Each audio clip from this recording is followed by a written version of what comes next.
আসসালামু আলাইকুম সবাইকে। আমি মৃদুল রিভিউয়ে আপনাদের স্বাগত জানাই। আজকের ভিডিওতে আমরা রিভিউ করব নতুন টেকনো পোভা স্লিম। এটি কি সত্যি দামি ফোনগুলোর চেয়ে ভালো পারফরমেন্স করে? চলুন দেখা যাক। আবার অনেকে তো বলতেছে যাদের টাকা পয়সা কম আছে, যারা আইফোন স্লিমটা কিনতে পারতেছেন না, তাদের জন্য এই ফোনটা নাকি সবচেয়ে বেস্ট হবে। তো চলুন আমরা প্রথমেই ফোনটা একটু পরিচিত হই। প্রথমেই বলবো প্রভা স্লিম 5G একটি স্লিম ও শক্তিশালী ফোন হিসেবে লঞ্চ হয়। আমরা আজ দেখব design, display, camera, performance, battery এবং ব্যবহারিক অভিজ্ঞতা। শেষে বলবো কার জন্য এটি ভালো। ডিজাইন ও বিল্ড কোয়ালিটি নিয়ে যদি বলি, হাতে ধরলেই মাথায় আসে কিভাবে এতটুকু না হয়েও এটি বড় একটি ব্যাটারি রাখা সম্ভব। মাত্র 5.95 মিলিমিটার ট্রু, ওজন মাত্র 156 গ্রাম।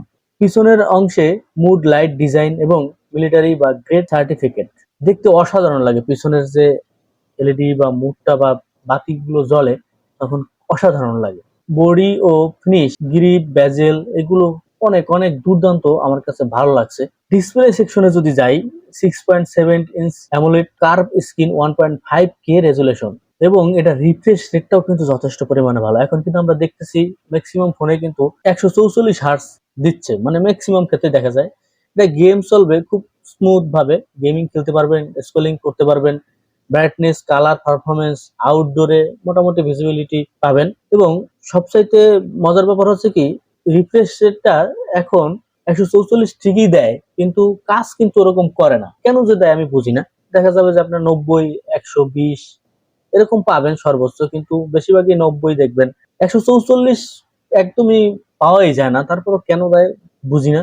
হয়তো এটি মানুষকে আকর্ষণ করার জন্য দিতে পারে। তবে মোটামুটি ভালো রিফ্রেশ রেট, একদমই খারাপ না, মোটামুটি ভালো।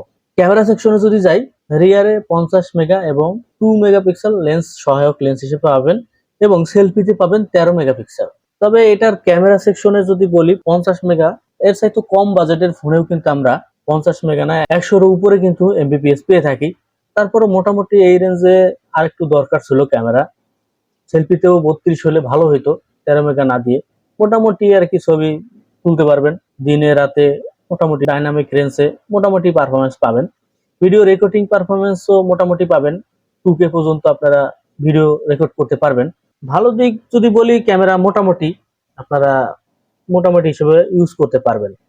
একদমই আহামরি যে একদম অনেক হাই কোয়ালিটির বলবো সেরকম না, একদমই নর্মাল সেটাও বলবো না, মোটামুটি পাবেন। পারফরমেন্স ও চিপসেটের দিকে যদি যাই, মিডিয়াটেক ডাইমেনসিটি 6400 5G সাপোর্ট সহ পাচ্ছেন। বর্তমানে বাংলাদেশে 5G কিছু অংশে শুরু হতে যাচ্ছে বা শুরু হয়েছে বলতে পারেন। তো সেই ক্ষেত্রে 5G ফোন আমাদের খুবই দরকার। আর এই বাজেটে চাইতেও কম বাজেটেও আমরা 5G ফোন পাচ্ছি।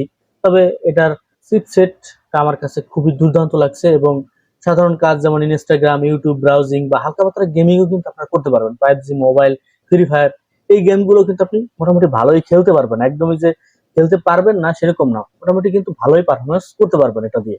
র্যাম রোম যদি বলি, তাহলে আমি এটাকে 29,999 টাকা, মানে ধরেন যে 30,000 টাকায় আপনারা পাচ্ছেন 8GB 256GB।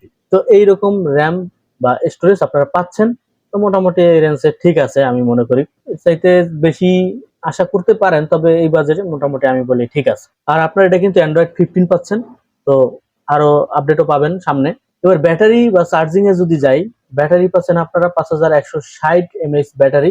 যদিও ফোনটা অনেক স্লিম, যার কারণে আপনাদের কাছে মনে হইতে পারে যে 5160 হয়তো বা একটু কম মনে হইতে পারে, কিন্তু স্লিম হিসাবে আমার কাছে মনে হয় যথেষ্ট পরিমাণে ভালো দিয়েছে। আস্তে আস্তে আরো হয়তো বা স্লিম ফোনেও আরো বেশি ব্যাটারি পাবেন, তবে এই বাজেটে বা এই স্লিমে যথেষ্ট হয়েছে আমার মনে হয়। চার্জিং স্পিড যদি বলি, এখানে আপনারা 75 ওয়াটের চার্জিং স্পিড পর্যন্ত পাবেন এবং চার্জার আপনারা সাথেই পাবেন, আলাদাভাবে কিনতে হবে না।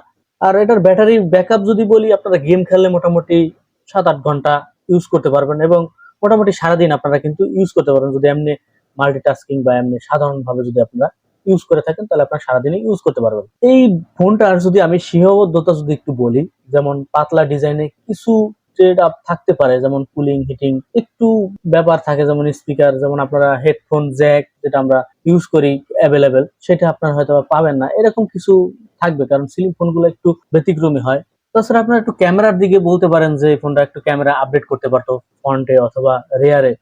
এই দিক দিয়ে আপনারা একটু সীমাবদ্ধতা বা একটু পিছিয়ে থাকতে পারে ফোনটা। তারপর বাজারে প্রতিদ্বন্দ্বী যদি হিসাবে দেখেন তাহলেও দেখবেন যে এই বাজেটে কিন্তু বা এর সাথে কম বাজেটে অনেক একটু ভালো ফোন পাওয়া যায়, সেগুলো মোটামুটি ভালো পারফরমেন্স করে। বলি যে এখানে সুবিধাটা আপনারা কি পাচ্ছেন, যাদের কাছে স্লিম ফোন চান বা ব্যাটারি মোটামুটি ভালো 5G এরকম ফোন যারা চান কম বাজেটে, যেমন আইফোনের কিন্তু অনেক লাখ টাকা দিয়ে আপনাকে কিনতে হবে এরকম স্লিম ফোন, সেখানে আপনি পাচ্ছেন 30,000 টাকায়। তো সেই ক্ষেত্রে মোটামুটি আমি বলবো যে ভালো।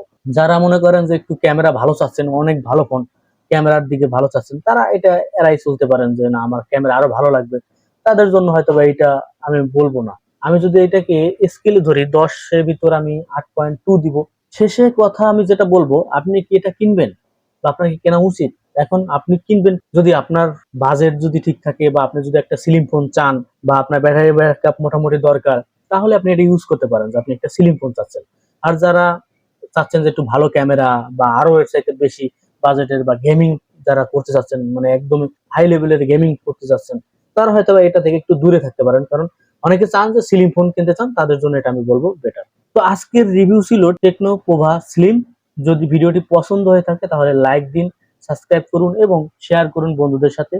নিচে কমেন্টে বলুন আপনি কি চান বা কোন ধরনের ফোন অথবা কোন ধরনের জিনিস রিভিউ চান, আমি সেটা দেওয়ার চেষ্টা করব। দেখা হবে পরবর্তী ভিডিওতে। ভালো থাকুন। আসসালামু আলাইকুম।